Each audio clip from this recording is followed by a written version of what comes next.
Netflix hitting rewind. 3 weeks ago, the company announced it was raising fees and separating its online and mail-order movie DVD services. But the move caused an uproar with customers, and now Netflix is changing course. Rob Olson has more on that decision. This is an example of how Netflix has changed the American landscape. This used to be a video store, a concept now largely extinct.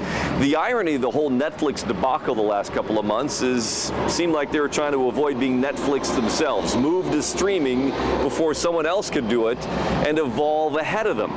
Well, now as they move backwards to say we're going to stay as one company, the question is there damage already done? Do you use Netflix? No, I don't. It's a funny thing looking for Netflix users. I would have kept it if everything stayed the same, but I just don't care anymore. I canceled it before the price hike, but it was mainly lack of interest. When you find some, it's pretty much a lock. They're going to be somehow displeased. I'm not mad at them, but I think that they're making poor business decisions, and their current platform doesn't work for me, so what are you going to do?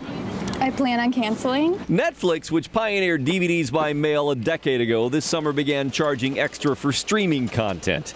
Then they announced the DVD service would be spun off entirely into a separate company called Qwikster.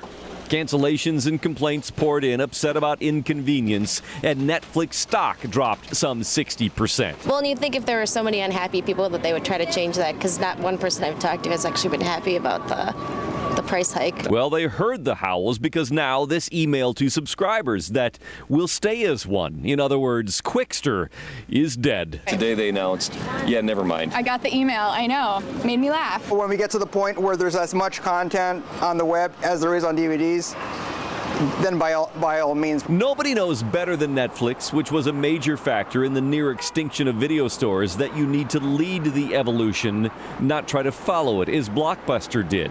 But in paranoia, perhaps they got too far ahead. What they did is the right thing to do, but the wrong time. I think a year or two from now, this might make more sense. They're looking ahead to a time when this move is going to make sense. It just doesn't make sense right now. Their apology, meantime, might be too little, too late. I did think it was funny. It's not going to change my decision. Sorry, Netflix. In that please don't hate us email they sent out to customers, Netflix does say the July price change was necessary. We are now done with price changes. Back to you.